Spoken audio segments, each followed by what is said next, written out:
Welcome to Verified RX, your prescription for success. Brought to you by the Vizient Center for Pharmacy Practice Excellence. Hello, and welcome to Verified RX. Today, we explore advanced therapies, a category of innovative treatments that include cell and gene therapy, tissue-engineered products, and combined advanced therapy products which integrate medicine with a medical device. These therapies often target rare, genetic, or difficult-to-treat diseases and represent a shift toward personalized and precision medicine. Joining us to lead this conversation is Dr. Amanda Frick, Senior Clinical Manager, Strategic Clinical Intelligence at Vizient. We'll cover the advanced therapy pipeline, high-level trends, and the top 6 emerging agents to watch in 2026. I'm Carolyn Liptak, Pharmacy Executive Director in the Center for Pharmacy Practice Excellence at Vizient, and your program host. Welcome to the podcast, Amanda. It's great to have you back. Yeah, thanks for having me. I'm happy to be here. Let's start with the current landscape. Amanda, before we dive into specific products, can you more clearly define what we mean by advanced therapies, and where do we stand today with FDA-approved cell and gene therapies? As far as advanced therapies, that term is referring to cell and gene therapies. If you look on the FDA's website, they have a website which we'll link out to, and they essentially group the cell and gene therapies together. Per their website, it looks like 46 products are approved, cell and gene therapies. For me, as a pharmacist who monitors the pipeline, I focus in on those more drug-like cell and gene therapies. If I'm just focusing in on more of those cell immunotherapies and gene therapies, there are 29 approved products. So you talked about the fact that you monitor the pipeline. How active is the pipeline right now? And how many actually get approved each year? The pipeline is very active. We said there are 29 by my count agents approved. We are currently tracking 264 agents in the pipeline, and that's just United States. And that's not even agents that are in phase 1, 2, and 3 clinical trials, as well as pending approval with the FDA. It's almost 10 times the number that are approved currently. As far as numbers that are approved each year, on average, about 10 products come up, cell and gene therapies, that would be up for approval each year with the FDA. When I look at the number that are actually approved, it's closer to 5 to 7 agents per year. So new ones coming out every year.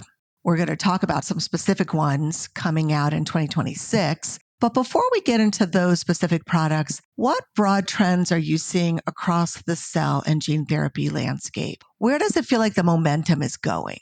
Big trends I'm seeing in the momentum. I primarily track cell and gene therapies, but I do keep an eye on the broader pipeline. When I look at the overall pipeline, this is true for general pipeline and cell and gene therapies. Oncology is probably the biggest area of development that I see. It's leading the pack in cell and gene therapies. I am seeing a slight shift more towards other spaces, autoimmune, neurology, things like that. But oncology makes up 40 to 50% of cell and gene therapies in development. Primarily, cell and gene therapies are targeting more rare disease states.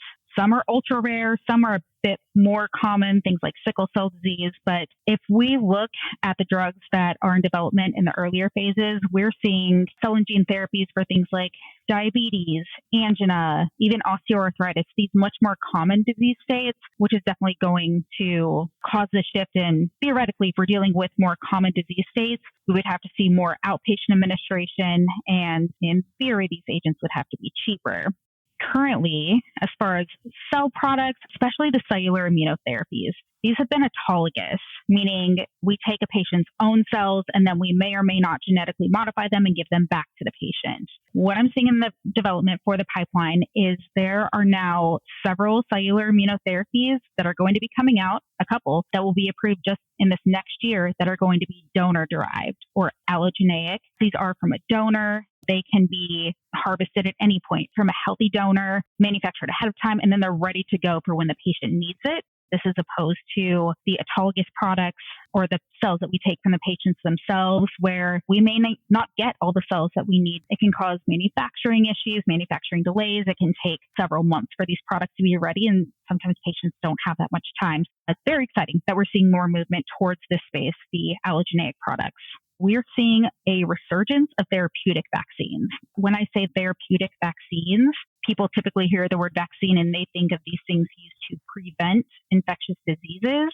we are treating an existing disease, primarily cancer. And that's true of the products currently approved as well as what's in the pipeline. It's really geared towards cancer. Why I bring that up? Mechanistically, there's a lot of overlap with therapeutic vaccines where most of them are considered cell and or gene therapy. We currently only have 3 approved, which are Provenge and Imlygic. And then for the first time in 10 years, we just had Papzimeos approved earlier this year. That's for recurrent respiratory papillomatosis or RRP. We say that we have 3 currently approved, but I believe I'm tracking 20 plus in the pipeline currently. We're going to start seeing a lot of movement in this space as well. Just FYI, if anyone wants to learn more about these, we are planning on refreshing this topic and putting out a CE on this January 29th for anyone who wants to join in and listen to that. We'll definitely stay tuned for more information about registration for that C. It sounds like perfect timing. But let's start talking about some of the products that are coming in 2026. You mentioned that the first allogeneic T-cell therapy agent is expected to be approved in the U.S. in 2026. What should we know about this drug? The agent that I'm going to highlight is named Tabelecleucel or Tab-cel. This agent is an allogeneic product, so donor-derived, or they also call these agents a lot of times off the shelf, being able to manufacture ahead of time and available to pull off the shelf, ready to go for these patients. This is a T-cell therapy, and it's going to be used to treat Epstein-Barr virus positive post-transplant lymphoproliferative disorder, or PTLD. It occurs after solid organ transplant or stem cell transplant. In these patients, their immune systems have been knocked down to receive these donor cells. In the setting of immunosuppression, sometimes Epstein-Barr virus can be this latent virus in our system. It can be reactivated, and when that happens, it acts like an aggressive lymphoma. So it's behaving like a cancer. Currently, we treat with chemo, primarily rituximab. Many patients either don't respond or they relapse. And after relapse, survival is really poor. If patients have had a stem cell transplant, median survival is less than 1 month. And if they've had a solid organ transplant, median survival is less than 4 months. Really dire outcomes there. And currently, there are no approved treatment options in that setting once that failure or relapse occurs. That's where this drug will come in. This is one we've been watching for a while. So we actually thought this was going to be approved last January. And then the FDA issued a CRL, or a complete response letter. They just wanted more information regarding the manufacturing of this product, making sure it was being manufactured safely, consistently. The issues were stemming from the third-party manufacturers. A lot of time manufacturers will have another manufacturer make this drug for them, and that's where it was occurring. It was not related to safety or efficacy of the product. The manufacturer addressed these concerns and resubmitted the BLA, or biologic license application, for approval, and we now think this one will be approved January 10th, right around the corner.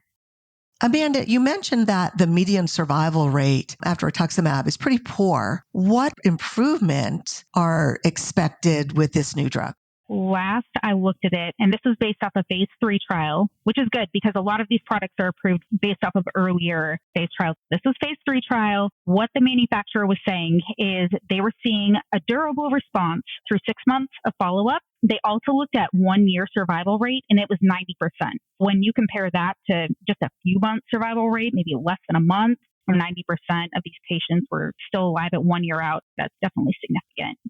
Yeah, that's actually really impressive. My understanding is that these therapies are incredibly complex to manufacture, which often leads to enhanced scrutiny and delays in the approval process. We just saw that with Tab-cel. Is this something you're seeing more broadly across advanced therapies? There are a couple of things in play here. At the core, these are just complex biologics. By definition, we can't exactly duplicate or replicate biologics. We just get as close as we can. At their core, these are just complex biologics, and we're likely all familiar with this through what we know about biosimilars and biologics. We cannot exactly duplicate or replicate these molecules, and biologics in and of themselves are complex to manufacture, but then we take these cell and gene therapies, and that kicks it up an extra notch. They're already complex to manufacture. Currently, they're really used to treat these more rare and complex disease states, so you're looking at smaller patient populations that we're targeting, and that translates to smaller patient populations in clinical trials. Some of these drugs may only have, say, 10 patients in clinical trials. And there's such a need to get these out there because a lot of times there are no current treatment options, that these things will be approved even based off of phase 1-2 clinical trial data. As opposed to more traditional drugs, we're used to getting through phase 3 and having a more robust data set. These, there's just more limited data, so you've got to scrutinize what limited data you have available. And then when it comes to the manufacturing process, we're dealing with viral vectors, we're dealing with cells. So we have to make sure that the manufacturing process is both safe and consistent every time. We need that certain consistency in making sure that we are giving patients what we intend to give them. There's just a lot more scrutiny overall. It takes longer, and that there is that enhanced scrutiny. I see less products maybe get approved overall, or there are more delays. I'm still seeing products get approved. There are just delays as some of these manufacturing questions come into play. That brings us to the second therapy we want to highlight in 2026. Tell us more about Kresladi. Kresladi goes hand in hand with what I just described, and that is because we've been watching this drug for a long time, since 2023. We thought it was going to get approved initially January 2024, and then the FDA wanted a bit more information, again, related to the manufacturing of the product. Things got pushed back to June 2024, and then the company received a CRL. And this was related to CMC regulations, chemistry, manufacturing, and control regulations. And that, again, is just making sure these products are made safely and consistently every time. To manufacture this product, they did take some time to refile the Biologics License Application, or BLA, that just happened in October. For a while, we were in limbo. We didn't know what was going to happen with this drug, but they did just refile that. It is a one-time autologous, or patient's own cells, so autologous cell-based gene therapy. And this is being used to treat severe leukocyte adhesion deficiency, or LAD1.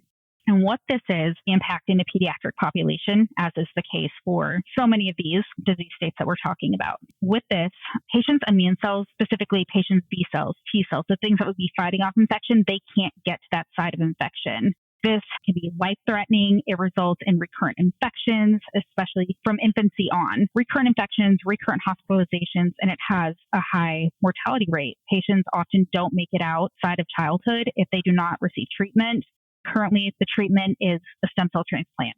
Specifically, you're looking for that sibling matched donor, and that's not often available to these patients who have this genetic disorder. So that's where this drug would come in. One-time therapy, since it's a rare disease, what we highlighted earlier about the small patient population, approval would be based off of a phase 1-2 clinical trial. There's that earlier clinical trial, and it only included 9 patients. That's just looking at that small patient population. But at 1 year, these patients were all alive. There was a significant reduction in hospitalizations, and they were all able to discontinue their prophylactic antibiotic therapy. Since they can't fight off infections, we preemptively give them antibiotics to make sure they don't get sick. Then they can't fight off the infection. Great from that standpoint and promising for these pediatric patients. The BLA was just resubmitted in October, and we are anticipating approval March 28th, 2026. Great news on the timing of this product since it got held up for a little while. You just walked us through a gene therapy that could reduce the need for transplant in some conditions. I understand that the next drug that you want to talk about is related to innovations designed to improve transplant outcomes themselves. Tell us about ORCA-T. This one I wanted to highlight because I haven't seen anything else like it in the pipeline. ORCA-T is an enhanced stem cell transplant. We are taking stem cells from a donor. So these allogeneic hematopoietic stem cells that patients would undergo stem cell transplant with, we're still giving those, but we're enhancing them with T-cell immunotherapy. So they're also including these cells known as purified regulatory T cells, or Tregs, and conventional T cells, or T-cons. I had not heard of the last one.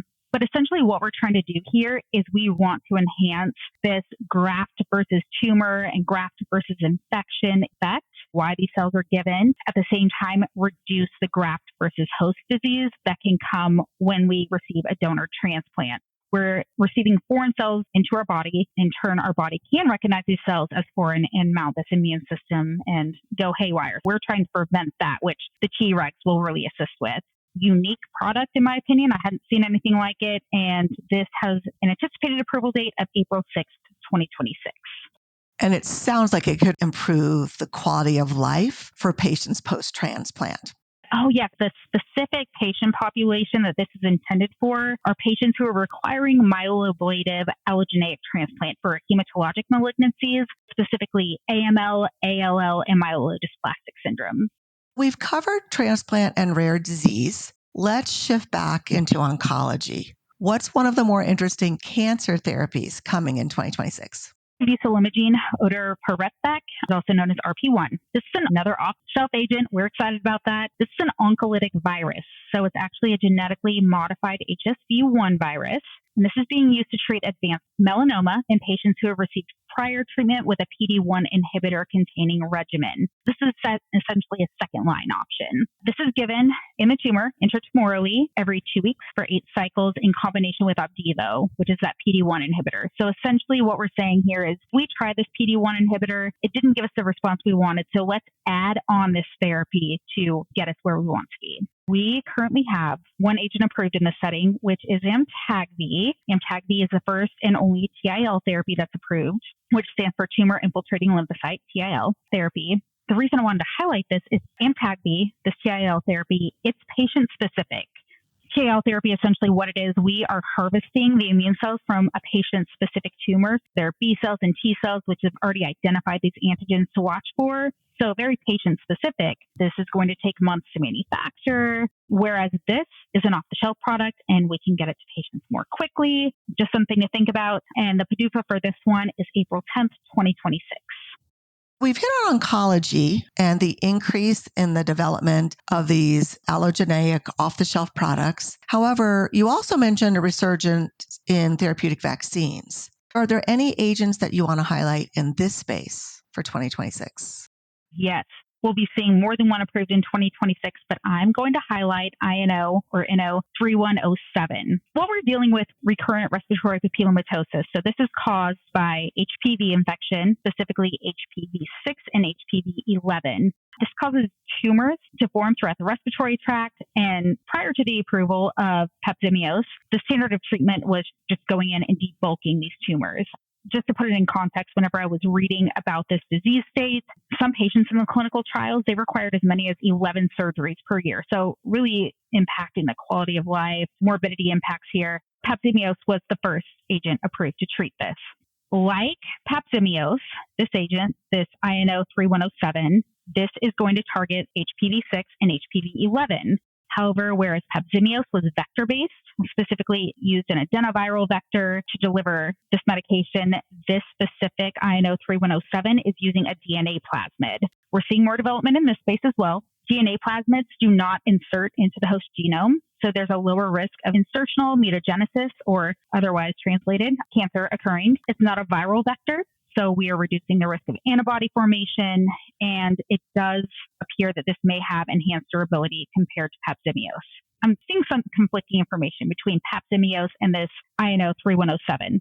Papzimeos may be more effective in theory in the outcomes they've seen with RRP, but I'm seeing commentary that INO3107 may be more durable or having a longer duration of action. When we think about how expensive these therapies are, cell and gene therapies, we're seeing hundreds of thousands, 500, 700,000 to upwards of $3 million for some of these gene therapies. We definitely want that durability in response. Why I wanted to highlight this one, we are dealing with small patient populations. I've already heard some hospitals talk about the fact that they're currently onboarding Papzimeos, but now here's this other drug coming out. It's such a rigorous process onboarding any cell and gene therapies. It can take months to years to onboard these in prep. You really have to know what's coming out, what else is in the pipeline, because now the question is, which agents are they going to onboard? Are they only going to onboard one? Are they going to onboard both? Will payers mandate that they use one or the other? It just brings up a lot of complexity when there are more than one gene or cell therapy approved in these spaces. Something to keep in mind. The anticipated approval, I'm going to say second half of 2026. Really what the manufacturer is saying is they anticipate filing their BLA or wrapping that up by the end of 2025. If it gets priority review status, then it could be approved mid-2026 to give us a bit of a buffer. So Amanda, we often use combination therapy when treating cancers. Would we ever use both of these agents in combination? No, but you bring up a really good point because they are so similar mechanistically. The big difference here outside of the vector being used to deliver these therapies, this viral vector versus plasmid DNA, INO-3107, this is intramuscular, whereas Papzimeos is sub-Q. A couple of differentiators there, but they would not be used together. In theory, they could be. I don't see them being used together. However, as these are used for oncology, we will often see them being used in combination with other therapies, such as the PD-1, PD-L1 inhibitors, the CTLA-4s. So it is something that we commonly see, but I wouldn't see these two being used together since they are so similar mechanistically. We're starting to see that even as gene therapies advance, they're not always entering an empty space, and other drug classes are developing in parallel. So a good example is Hunter syndrome, where a gene therapy is coming, but so is a competing enzyme therapy. Can you tell us more about that? There's gene therapy being developed to treat Hunter syndrome, and we're anticipating approval in 2026. This is clemizogene lampervovec. This is another one of those agents that we've been watching for a long time. It is a one-time therapy for Hunter syndrome. Hunter syndrome is a genetic disorder which impacts the I2S enzyme, and this is an enzyme that is responsible for breaking down complex sugars in our body, or otherwise known as glycosaminoglycans. When we don't break down those sugars, they accumulate throughout our body and they can cause all kinds of problems, and one of the areas they can accumulate is our brain. As this is a genetic order impacting an enzyme, current treatment would be enzyme replacement therapy. And there is an enzyme therapy on the market. This is Elaprase, and it's about $500,000 annually since I last looked. However, the problem with Elaprase is it does not cross the blood-brain barrier. We do see neurological impacts, this accumulation of the sugars within our brain and these complications. We need to get into the brain. Clemizogene is intended to be administered directly into the brain to get to the site where it's needed. Yeah, we are seeing more of these in the pipeline as well. This is the second one that would be approved. We anticipate this will be approved February 8th, 2026. Here's this gene therapy for Hunter syndrome. What I recently saw pop up is that we now also have an enzyme therapy in the pipeline that does cross the blood-brain barrier. And this is tividenofusp alpha, which is set to be approved April 5th. If we can give this IV enzyme treatment, are we going to give this one-time gene therapy into the brain? It brings up several questions for me. We're going to have to see what efficacy look like for both of these agents. But with the tividenofusp, this enzyme therapy, that's going to be a recurring therapy. And we already know that Elaprase is $500,000 annually. Cell and gene therapies, they're expensive. We're probably looking at several $1 million for clemizogene if it gets approved. If you're already spending $500,000 annually to get these enzyme replacement therapies, it's just one of those things where you have to weigh out if the cost of getting this one-time treatment is worth it. We're going to have to look at durability of response. It just really highlighted the fact that we need to keep an eye out not only on other cell and gene therapies in the pipeline, but also any other agents that could be coming out that could address the underlying causes or the effects of these diseases. Yeah, so absolutely something important to be watching as all of this develops. Amanda, this has been fascinating. Just a lot of great information. Where can our listeners go if they want to get more information? The Spend Management Outlook, I primarily focus on cell and gene therapy pipeline monitoring, but I do monitor the broader pipeline for our Spend Management Outlook publication, which we publish twice a year. In that, I include cell and gene therapies, and I also include anticipated launch price. This is available to not only Vizient members, but the broader public, so definitely check that out. We'll have another edition coming out end of January. The Spend Management Outlook, previously, it was the Pharmacy Management Outlook. We were just focused on pharmacy, and we've broadened our scope to try to address the broader budgetary impact for our members across the supply chain. But realizing we had a lot of clinical content in our Pharmacy Market Outlook that we had to take out, we developed some therapeutic web pages, we call them. Content that would have previously been included in Pharmacy Market Outlook, and included in these are a pediatric page and an oncology page.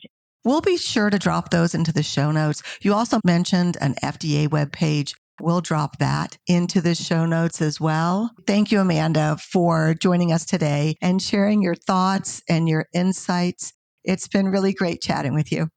Subscribe today. Like us. Send us your comments. We'd love to hear from you. Verified Rx is a prescription for success and is brought to you by the Vizient Center for Pharmacy Practice Excellence. Thanks for listening.